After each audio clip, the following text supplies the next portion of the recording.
Oke, shalom semua. Saya percaya hari ini adalah hari yang luar biasa.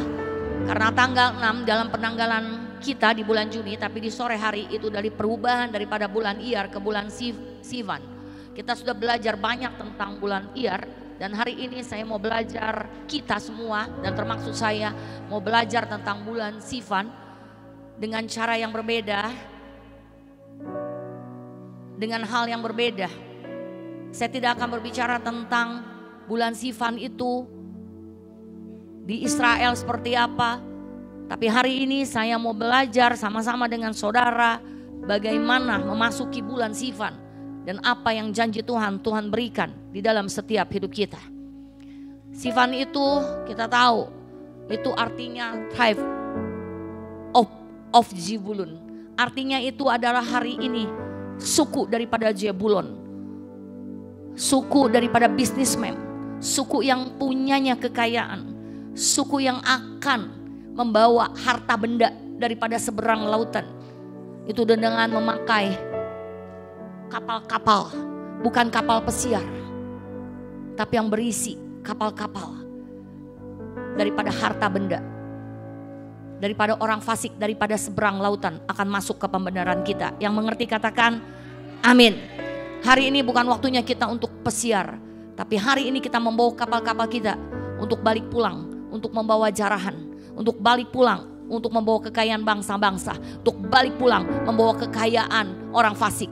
Karena ini saatnya adalah harvest time. Bilang kiri kananmu harvest time. Bilang kiri kananmu harvest time.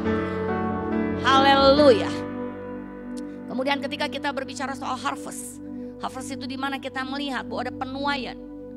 Penuaian yang luar biasa. Penuaian di segala aspek yang Tuhan mau berikan di dalam hidup kita. Dan yang saya percaya, penuaian yang paling besar adalah the last and greatest revival. Kenapa? Itu berbicara soal jiwa-jiwa. Karena buat saya, keuangan, harta benda itu Tuhan yang punya. Begitu mudah. Tapi jiwa-jiwa adalah sesuatu yang dahsyat dan luar biasa. Karena satu jiwa yang bertobat, maka seluruh surga bersuka cita. Malaikat-malaikat di seluruh surga akan bernyanyi bersorak-sorai. Betapa jiwa-jiwa itu begitu penting di hadapan Tuhan.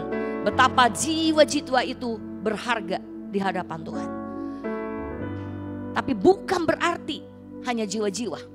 Kalau kita berbicara soal the last and greatest revival, artinya kita juga berbicara soal bagaimana kita mau membawa mereka dalam kerajaan gelap menuju kerajaan terang. Dan kita butuh yang namanya tools, kita butuh yang namanya alat. Dan pasti Tuhan perlengkapi kita. Karena itu kapal-kapal sudah berdatangan, kaum Zebulon sudah berdatangan. Untuk apa? Untuk bersatu dengan suku-suku lain. Suku-suku yang disebut hari ini suku penuai-penuai. Untuk apa? Untuk bekerja sama sampai the last and greatest revival terjadi. Haleluya, haleluya. Bapak Ibu, saya percaya di panen raya.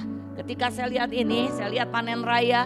Ketika saya lihat ini ayat yang saya dapat, dan saya minta untuk ayat ini ditaruh di Sivan.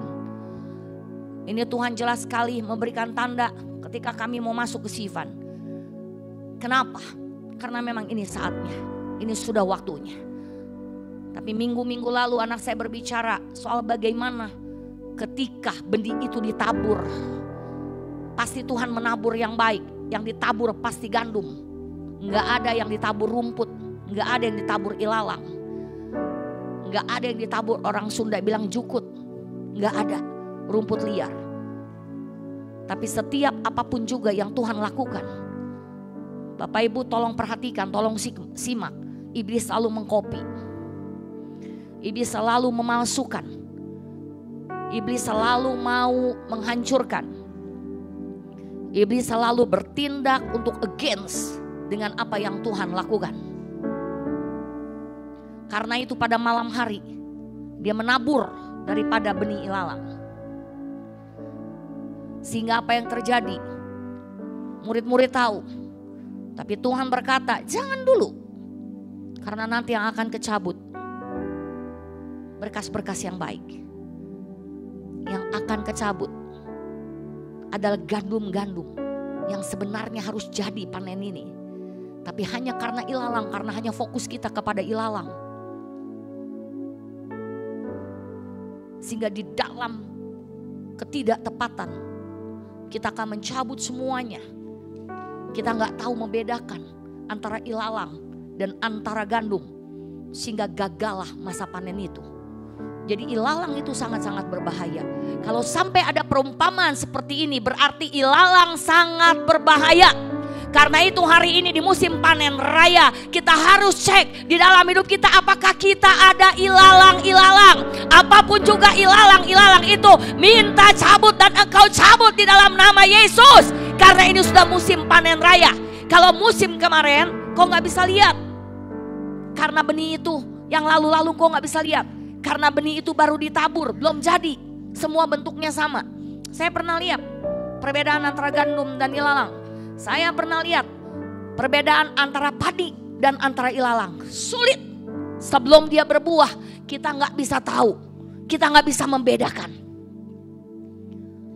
Karena ternyata yang membedakannya itu ketika gandum atau padi itu dia sudah panen, sudah mulai keluar bulir-bulirnya, maka padi akan merunduk. Tapi ilalang justru dia semakin tegak. Dari situlah baru kita bisa cabut. Intinya kalau ada malaikat-malaikat untuk bersihin, itu yang dicabut ilalangnya.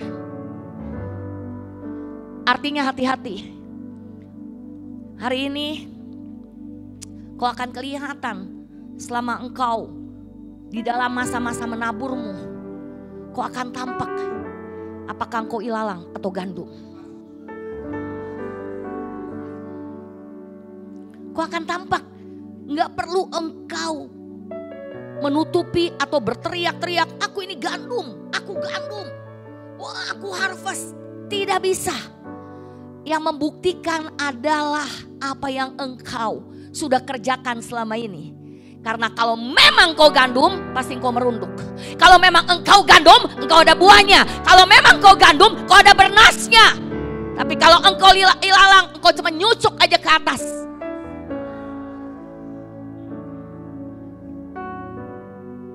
Hari ini saya tahu di masa panen,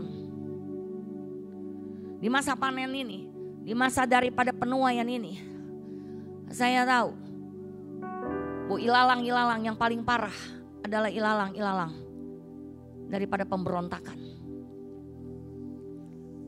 Karena akar semuanya dari berontak. Si El itu akarnya berontak, dia berontak sama Tuhan. Akarnya semua pemberontakan. Apapun engkau hari ini cek dirimu. Engkau berambisi, engkau ingin mengalahkan yang lain karena engkau punya spirit pemberontakan di dalamnya. Engkau sombong karena engkau punya spirit pemberontakan di dalamnya. Dimulai daripada pemberontakan. Mengapa Kain membunuh Habil? Bukan hanya iri, tapi spirit pemberontakan yang awal. Karena dia memberontak. Dia tahu iri itu gak boleh ada. Tuhan udah berbicara. Tuhan katakan itu secara langsung. Tapi Kain tetap memberontak. Kain gak mau tahu. Kain gak mau dengar-dengaran.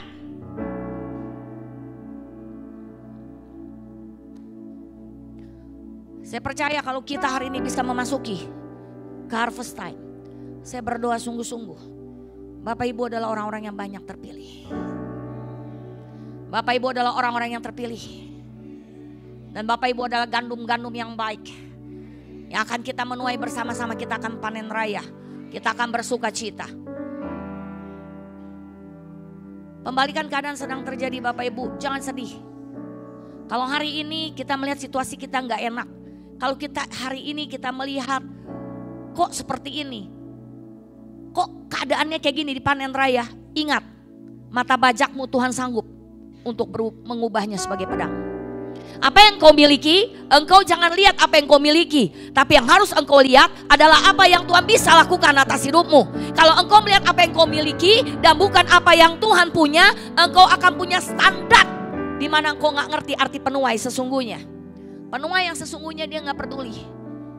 Dia gak mau tahu Yang paling penting apa yang Tuhan katakan itu yang dia lakukan. Mau pakai pisau, pakai pisau. Mau pakai pedang, pakai pedang. Orang bilang gila, orang bilang gak lazim. Memang di masa penuaian ini harus keluar orang-orang yang tidak lazim. Yang ekstrim mencintai Tuhan, yang ekstrim gila-gilaan sama Tuhan, yang ekstrim untuk percaya apa yang Tuhan mau lakukan dan apa mau Tuhan katakan di setiap musim di dalam hidup kita. Saya suka Mazmur 126 ini Bapak Ibu. Dia dimulai seperti ini. Ketika Tuhan memulihkan keadaan Sion, keadaan kita seperti orang-orang yang bermimpi. Garis bawahi. Pada waktu itu mulut kita penuh dengan tertawa dan lidah kita penuh dengan sorak-sorai. Pada waktu itu berkatalah orang di antara bangsa-bangsa, Tuhan telah melakukan perkara besar kepada orang-orang ini. Ini sejarah ditulis waktu keadaan Israel sedang di dalam masa-masa yang sulit, masa-masa perbudakan. Ini ditulis bahwa Israel akan alami seperti ini, kesulitan yang sangat amat sangat. Tapi saya bersyukur saya menemukan ayat ini. Artinya apa? Artinya setiap kita apapun yang iblis mau lakukan, apapun iblis yang punya rancangan, Tuhan punya rancangan yang lebih indah daripada itu. Apapun yang iblis mau lakukan di dalam hidup kita, mau jegal kita, enggak berhasil. Karena rancangan Tuhan yang harus jadi. Rancangan Tuhan yang harus jadi. Apa rancangan Tuhan? Rancangan Dia adalah Dia memulihkan setiap keadaan kita. Apa keadaanmu hari ini? Kau harus katakan bye-bye kesulitanku, bye-bye kesukaranku, bye-bye daripada kantongku yang kempes, bye-bye daripada aku berhutang, bye-bye semuanya. Harus bye-bye Bapak Ibu, karena saya masih mencium kantong-kantong yang kempes saat ini. Gak ada lagi. Kalau engkau percaya di harvest time, tidak ada lagi kantong yang kempes. Kenapa saya perkatakan itu? Karena di Tuhan bilang keadaan kita seperti orang bermimpi. Bapak Ibu tahu bermimpi? Orang banyak bilang bahwa bermimpi itu bunga tidur. Orang banyak bilang bahwa bermimpi itu hanya bunga tidur. Itu hanya karena kebanyakan aja mikirin. Tapi di dalam Tuhan jelas bahwa Tuhan memakai mimpi-mimpi menjadi satu tanda keajaiban. Artinya seperti bermimpi, kita lagi tidur aja. Kita nggak tahu apa-apa, cuman tidur aja, tapi Tuhan sanggup memberkati kita. Cuman tidur aja, Tuhan sanggup mengirimkan berkat-berkat saat kita tidur. Karena jelas firman Tuhan mengatakan, kita susah payah nggak akan dapat apa-apa. Berkat Tuhan yang menjadikan kaya. Lagi tidur kita diberkati, sedang bermimpi kita diberkati. Jadi nggak akan ada percaya. Kita pikir ini aduh mimpi di siang bolong. Ini mimpi bunga tidur. Aduh ini mimpi bukan. Artinya apa? Ketika seperti mimpi, maka Bapak Ibu itu seperti orang yang sadar gak sadar. Yang benar-benar gak percaya. Kalau saya kerja keras, tolong perhatikan. Kalau Pak John hari ini kerja keras, cari terus. Cari. Siang jadi malam, malam jadi siang. Ketika itu dapat, Pak John enggak siap dia. Ini gue yang lakukan, ini gue yang kerjakan. Gue capek tiap hari bolak-balik satu pulau ke pulau. Badan udah sampai sakit, semua udah tulang sakit. Gue yang hebat, mulut gue yang jago. Gue ngomong aja, cuannya miliaran. Tapi bayangin ketika engkau rasanya udah gak mungkin. Mungkin itu daripada kontrakmu yang sudah dikatakan mati. Mungkin itu udah dibilang gak jadi. Mungkin tanahmu yang udah banyak, orang bilang mau beli. Gak jadi. Aduh, kok begini? Kenapa begini? Ingat, masih ada waktu ketika kita bermimpi. Ketika Tuhan memulihkan Sion, keadaan kita seperti bermimpi. Masih ada waktunya, guys. Ketika Tuhan memulihkan keadaanmu, maka engkau seperti bermimpi, gak percaya. Wow. Jadinya harvest time hari ini di Sivan, kalau masih bisa dipikirkan oleh otakmu yang pertama. Kalau masih dipikirkan otakmu yang pertama, itu belum panen rayamu. itu belum panen rayamu.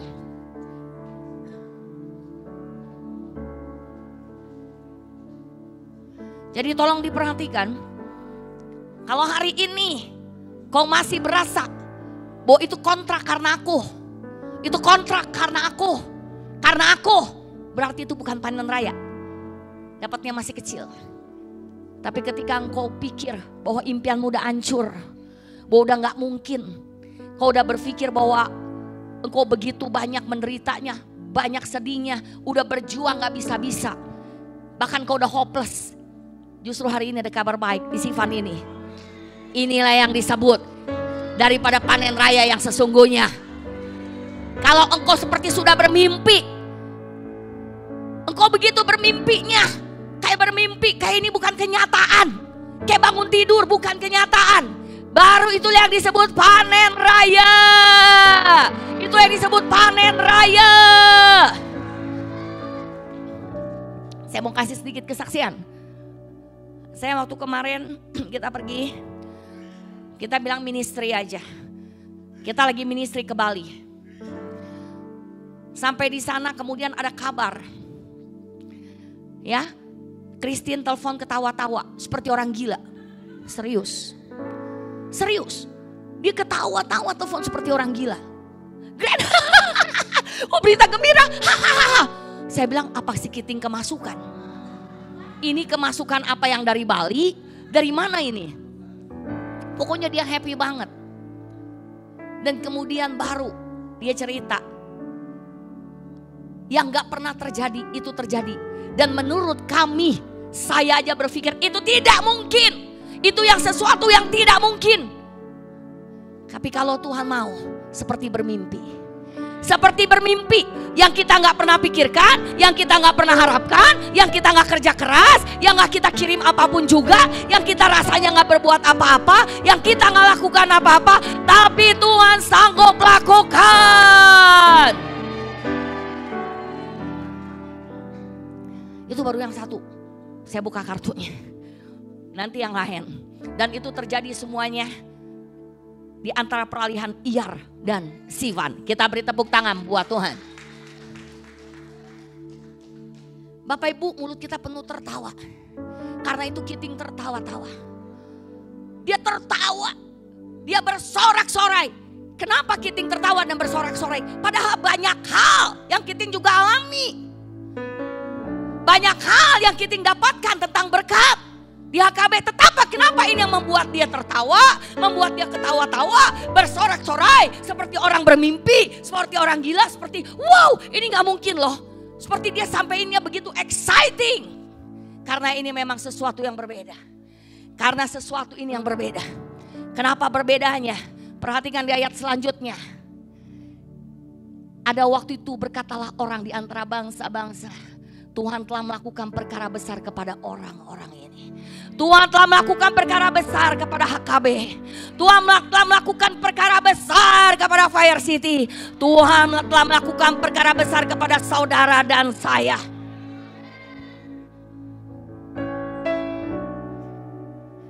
Karena apa? Karena perkara besar yang telah Tuhan lakukan. Jadi yang di harvest kedua, ingat. Di harvest kali ini yang poin kedua. Bapak Ibu ingat, Tuhan sedang melakukan perkara besar. Kapan? Hari ini. Kapan? Saat ini. Kapan? Di harvest time. Kali ini, di Sivan kali ini. Ayo semua para Jebulon, semua percaya. Ini masa penuaian. Semua bisnis-bisnis yang mati, Tuhan akan hidupkan kembali. Tuhan akan hidupkan kembali. Buat engkau justru yang membuat engkau gak mungkin. Kau akan syok ternganga-nganga. Kau akan ketawa sendiri seperti orang gila. Ketika engkau mendengar, kau gak akan percaya. Otakmu berkata gak mungkin, gak mungkin, gak mungkin.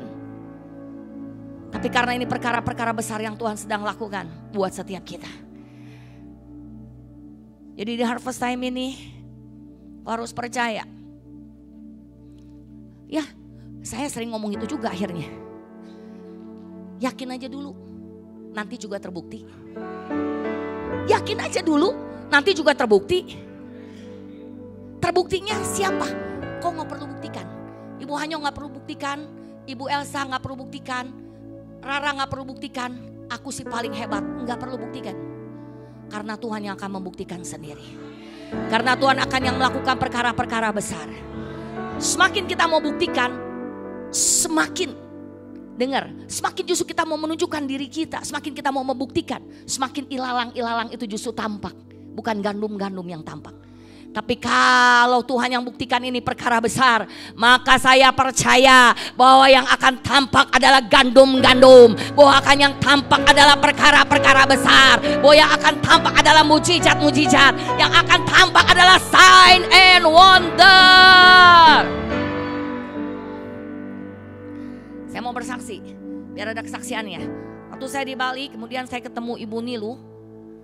Yang selama ini kami ketemu, dan Ibu Hestening, yang selama ini kami cuma ketemu di Jum Surga. Tapi hari ini kami bisa berjabatan tangan dan seperti bermimpi. Mereka sampai bilang, aduh, kita bisa bertemu seperti bermimpi. Tapi kemudian apa yang terjadi? Kalau dia bilang dia kenal waktu itu, waktu Rara di YouTube. Si paling YouTube. Paling YouTuber. Tapi saya tidak iri. Tapi saya menjadi satu kekuatan di hati saya. Ternyata Tuhan gak pernah salah. Tuhan gak pernah bohong. Ya, kalau kita taat, kalau kita mau melakukannya, nanti kita lihat lanjutannya. Tuhan yang akan membuktikan perkara besar. Dia bilang waktu itu dia dimintain sama Rara. Dia gak pakai nama Bali dia nama pakai panggilannya. Dan itu tepat kena di dalam hidup dia. Dan dia mulai mencari, ini grup siapa, ada apa. Dia DM Rara. Dan Rara kemudian kasih tahu untuk dia bergabung di Redden the Word. Ternyata sesudah di Redden the Word, di situ banyak diajarkan deklarasi, puasa. Dan dia ikuti itu dengan taat. Jadi Bapak Ibu, kuncinya tetap kalau engkau mau harvest, taat. Karena berbicara soal pisau, soal ketajaman, soal engkau taat. Kemudian ibu ini taat. Kenapa? Karena dia gak mau taat pun dia harus taat. Dia cerita 6 bulan dia sakit gatal mau kemana-mana pakai obat gak bisa sembuh. Kalau Tuhan mau berperkara dengan engkau harus sadar. Kau harus cepat-cepat ambil ini dan ingat, jangan terus gunakan kekuatanmu. Ibu ini katanya pakai obat yang paling mahal sampai obat yang paling murah 5.000, 10.000 dia udah ikutin semua. 6 bulan dia tidak bisa. Tapi di masa putus asa dia, di masa dia udah gak tahu ngerti apa-apa, disuruh deklarasi 2 puasa, ikutin, dia ikuti. Dia gak ngerti caranya gimana, tiba-tiba semua gatal dia hilang. Haleluya, beri tepuk tangan. Beri tepuk tangan. Ketika Tuhan melakukan perkara-perkara besar, ibu itu seperti bermimpi. Ibu itu seperti bermimpi. Ibu Nilu seperti bermimpi. Dia gak ngerti gimana rontoknya penyakit gatal dia, penyakit kulitnya. Dia gak tahu gimana caranya. Karena dalam mendadak, wow, penyakit itu hilang di dalam hidup dia. Apa yang kau mau hari ini, penuaian yang kau mau? Jiwa-jiwa, kesehatan, keuangan, pemulihan keluarga, masa depan, promosi. Kalau engkau mau lihat itu perkara-perkara yang besar yang gak bisa pakai otakmu, itu hanya sanggup dilakukan oleh Dia. Oleh Dia. Oleh Dia.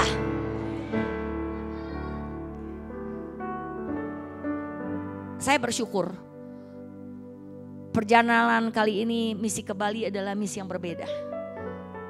Misi yang penuh banyak banget hal-hal, tapi membuat saya tetap bersyukur.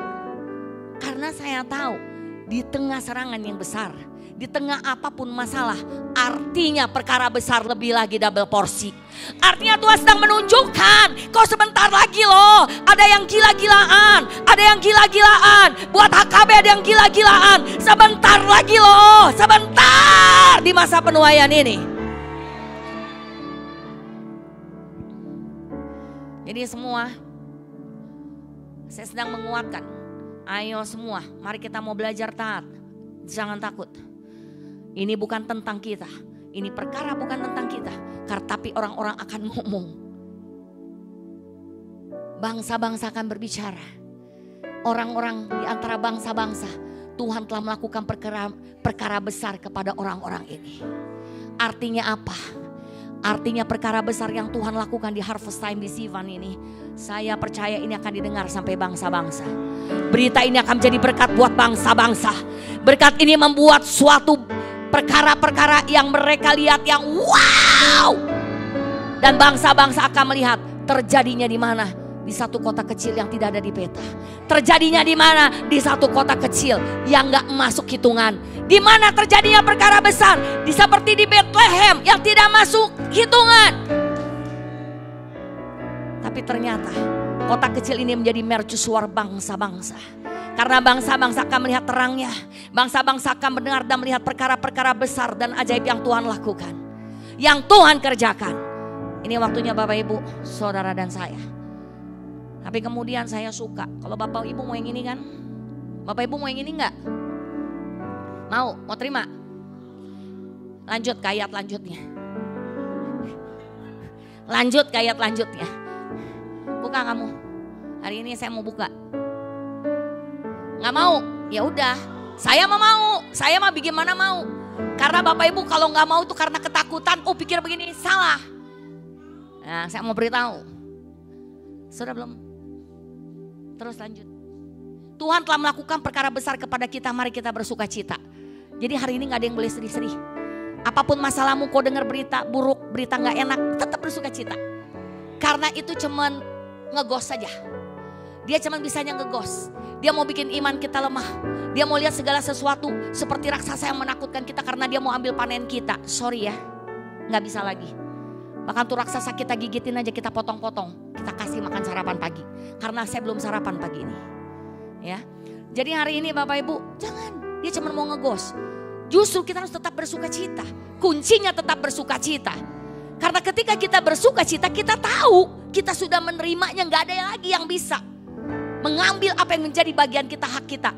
Seperti sudah tertulis, pada tanggal sekian hakmu sudah keluar. Tinggal diambil, cairkan saja dananya. Ambil di bank ini, ambil di bank ini. Anda pemenangnya dapat satu rumah harga 1 miliar. Tinggal diambil aja, tinggal diambil aja. Lanjut, cepat. Dia berkata, pulihkan keadaan kami ya Tuhan seperti memulihkan batang air kening di tanah Negeb. Bayangin keadaan mereka tuh seperti Tuhan memulihkan Sion. Kalian lihat tuh keadaan mereka seperti itu. Sedih banget, sedih banget. Lanjut. Saya gak mau yang sedih-sedihnya karena masa penuaian. Orang-orang ini dia kuncinya. Orang yang menabur dengan mencucurkan air mata akan menuai dengan bersorak-sorai. Artinya kalau engkau hari ini dapat perkara besar, kau sudah menabur. Waktu itu kau sudah menabur. Engkau sudah banyak menabur dengan air matamu. Kau sudah menabur dengan apapun yang kau lakukan. Sekalipun keadaanmu gak enak, tapi engkau tetap percaya. Imanmu berkata, aku percaya. Tuhanku ajaib. Itu yang kau lakukan. Enggak mau tahu, aku percaya, aku percaya. Aku mau menabur, aku mau menabur, aku mau menabur. Bahkan menabur gak punya apa-apa dengan air mata, dengan doa. Apa yang kita punya terus kita berjalan maju. Lanjut. Pasti akan menuai dengan bersorak-sorai. Itu firman Tuhan. Orang yang berjalan maju dengan menangis. Waduh, sambil menabur benih. Pasti pulang dengan bersorak-sorak sambil membawa berkas-berkasnya. Kita beri tepuk tangan dulu buat ayat ini. Karena ayat ini merupakan kekuatan buat kita. Mungkin kita berpikir, Bapak Ibu dengar baik-baik. Mungkin kita berpikir kita menabur dengan menangis sambil berjalan maju. Kita menabur terus menangis sambil berjalan maju. Kita menabur terus menangis sambil berjalan maju menabur benih.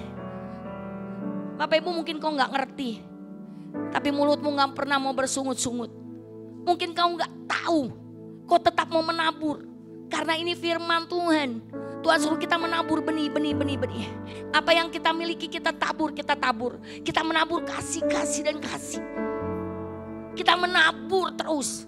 Kita menabur generasi. Kita gak ngerti. Kadang-kadang kita nangis. Kadang-kadang kenapa Bapak Ibu kita sambil berjalan menangis. Karena mungkin orang gak menghargai. Mungkin orang-orang itu gak tahu berterima kasih. Mungkin orang-orang itu adalah orang-orang yang justru yang nusuk kita dari belakang. orang-orang pemberontak. Tapi Bapak Ibu jangan berhenti. Jangan berhenti. Selama engkau pegang ayat ini terus menabur benih. Kalaupun kau menangis, kalaupun hatimu sedih, kalaupun hatimu mungkin berduka, tetap tabur. Jangan mundur. Jangan mundur. Jangan karena ada seperti itu kau kemudian mundur. Tidak ada mundur. Ingat, no turning back. Nobody can stop us. Saya percaya orang-orang yang terima pasti orang-orang yang sudah menabur sekian lama. Dia menabur dalam doa. Dia menabur dalam pengajaran. Dia menabur firman Tuhan. Bahkan dia menabur apapun yang dia miliki. Dia gak hitung-hitungan. Dia gak hitung-hitungan sambil berjalan maju. Dia gak mau stop, dia gak mau berhenti. Karena mereka percaya musim penuaian pasti akan tiba. Mereka percaya mereka akan pulang dengan membawa berkas-berkas sampai bersorak-sorai. Mereka akan berkata, ini masa penuaian telah tiba. Ini masa penuaian telah tiba. Ini masa penuaian telah tiba. Saya percaya banget ayat ini.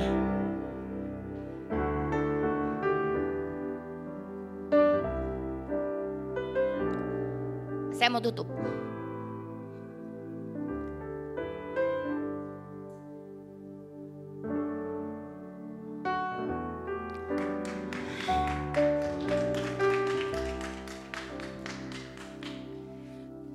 Buat kami menabur itu, saya ajarkan anak-anak saya.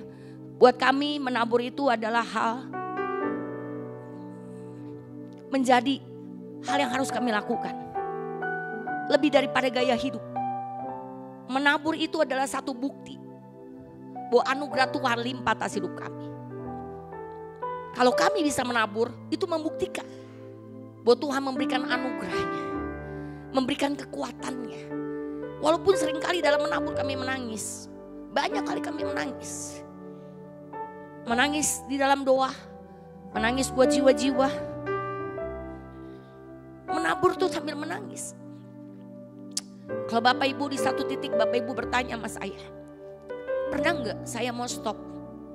Pernah gak saya gak mau berjalan lagi? Pernah gak saya mau memilih balik ke belakang? Pernah Bapak Ibu? Pernah.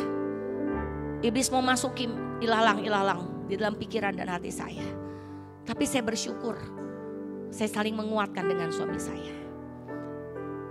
Ketika di masa-masa yang sulit. Yang harusnya saya gak mau menabur lagi. Yang saya pikir bahwa ini udah masa-masa di titik terendah saya. Tapi justru di situ saya menabur paling banyak. Justru di saat sulit itu saya menabur paling banyak. Saya menangis paling banyak. Saya menabur dengan gila-gilaan. Gak ada yang tahu. Cuma saya dan Tuhan yang tahu. Dan saya bilang sama Tuhan, Tuhan. Yang saya mau tabur, Tuhan lebih tahu. Yang saya mau tuai apa. Dan hari ini Tuhan ingatkan saya. Kalau ini masa panen raya Rebeka, engkau tenang. Kau akan menuai. Jangan menjadi kecil hati. Iblis selalu Iblis selalu ingin membuat kita terintimidasi. Iblis ingin selalu membuat kita merasa bersalah. Iblis ingin selalu membuat kita bahwa kita ini gak yang terbaik. Iblis selalu membuat kita gagal. Iblis selalu membuat kita itu merasa bahwa kita itu udah gak bisa apa-apa. Justru di masa-masa panen raya ini adalah masa-masa yang berbahagia. Masa-masa yang berbahaya. Tolong perhatikan. Di masa-masa panen raya, di harvest time itu menjadi dangerous time. Kenapa? Karena iblis sangat-sangat gak suka. Iblis sangat-sangat gak suka. Karena dia tahu ini akan perkaranya begitu besar sampai bangsa-bangsa nanti mendengar. Sampai ke seluruh bangsa-bangsa akan mendengar. Karena itu kuatkan iman kita. Teguhkan percaya kita. Kita hanya mau dengar apa yang Tuhan mau lakukan. Kalau Tuhan berkata, Christine, you are a mother of generation. Kau mother daripada generasi-generasi. Jangan dihancurkan. Karena ketika engkau mengajar ngelihat anaknya seperti itu. Jangan dihancurkan ketika engkau rasa engkau gak dapat apa-apa balasannya. Karena ini bukan urusan Apa yang engkau lakukan dengan anak tersebut, kau dapat imbalannya daripada orang tersebut. Tapi ini urusannya dengan dia yang akan melakukan perkara besar di dalam hidup. Hari yang birthday, Shirley. Jangan mempersalahkan siapapun dan keadaan di dalam hidupmu. Kalau engkau mau penuaian besar, justru yang engkau lihat, your calling, your destiny. Gak mau peduli apapun, gak mau peduli tentang apapun. Callingmu, your destiny itu yang kau harus lakukan. Kalau kau gak mau melakukan, kau gak mau berjalan maju, kau gak mau terus untuk kau tuntaskan destinimu. Walaupun itu sakit, walaupun engkau sedih, walaupun engkau sepertinya gak yang seperti engkau mau. Tapi percayalah, satu saat kelak engkau pasti akan tertawa seperti orang gila, seperti bermimpi. Bayangkan, coba sekarang saya mau tutup dengan seperti ini. Bapak Ibu bayangkan, waktu engkau menabur benih sambil menangis. Kau menabur benih sambil menangis. Kau gak tahu di titik apa. Kau gak tahu di titik apa engkau menaburnya. Engkau gak ngerti. Gak tahu berapa panjang. Karena kita gak pernah dikasih tahu. Harus berapa banyak kita menabur. Harus berapa jam kita menabur. Harus berapa tahun kita menabur. Tapi kita punya satu keyakinan, ketaatan. Dia Allah yang akan melakukan perkara besar. Kita gak akan pernah kembali. Kita gak akan pernah jalan mundur. Kita gak pernah tahu menabur. Setahun gak cukup, 2 tahun gak cukup. Terus menabur gak apa-apa Bapak Ibu. Saya gak tahu Pak Christian sudah menabur berapa tahun. Pak Christian mungkin hari ini udah 10 tahun. 2 kali Pak Chris. Baru 10 Pak. Jangan pernah berhenti. Mungkin di titik Bapak ke-11, di titik 10,5. Karena kita gak pernah tahu waktunya. Tapi kita percaya. Kita ingat 515. Saya selalu pegang seperti itu. Waktu saya nabur nangis nih, seperti saya contohin, saya nabur nangis. Saya berdoa buat generasi, saya berdoa buat semuanya. Saya berdoa buat jiwa-jiwa. Saya berdoa buat apa yang Tuhan mau untuk menuntaskan destiny. Karena saya selalu ingat ketika saya kuat, satu hal yang membuat saya kuat. Tuhan bilang, you are my woman of destiny. Ketika saya mau mundur, Tuhan ingatkan, kamu itu wanita. Wanita of destiny. Kamu akan menjadi percontohan bagaimana orang-orang, wanita-wanita yang lemah, orang-orang yang lemah. Ketika mau menuntaskan destiny-nya, dia harus kuat. Menangis. Saya menangis, saya gak tahu. Mungkin air mata saya sudah habis. Waktu saya menabur, mungkin saya jatuh. Pasti gak mungkin enggak. Mungkin saya terpleset. Mungkin ada licin. Mungkin di situ ada lumut, mungkin ada batu, saya terluka, pasti saya alami semua. Ejekan-ejekan, wah udah pasti gak mungkin. Saya gak tahu di mana titiknya, tapi saya gak pernah berhenti. Saya bilang Tuhan berikan kekuatan untuk saya menabur. Berikan kekuatan saya untuk menabur. Tahu gak nanti di satu titik, saya percaya saya sedang mengalami hal-hal di mana perkara-perkara besar sedang terjadi. Ketika saya menabur dengan air mata, saya jatuh, saya bangun lagi. Saya tergeletak sampai luka-luka, lecet-lecet berdarah, saya terus melakukannya. Tiba-tiba, suddenly a touch from heaven. Saya ketawa seperti orang gila. Sambil masih menangis, sambil masih bercucuran air mata, mungkin masih ada darah.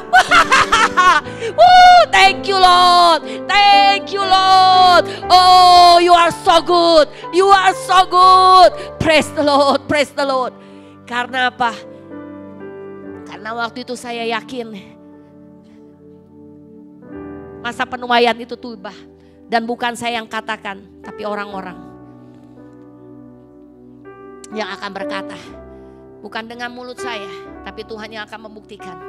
Dan itu menjadi satu kesaksian yang gak ada satu orang pun yang bisa untuk menutup mulut itu. Karena ini bukan tentang saya. Karena Tuhan akan memakai hal itu. Saya percaya ini waktunya buat saya. Begitu pula dengan Bapak Ibu semua. Tetap kuat, tetap percaya. Seperti bermimpi ketika Tuhan memulihkan keadaan Sion. Mulut kita penuh tertawa. Mulut kita penuh tertawa. Karena kita menangis. Awalnya kita menangis sambil bercucuran air mata. Tapi pasti kita akan tertawa bersorak-sorai. Sambil membawa pulang berkas-berkasnya. Yuk kita beri tepuk tangan buat Tuhan.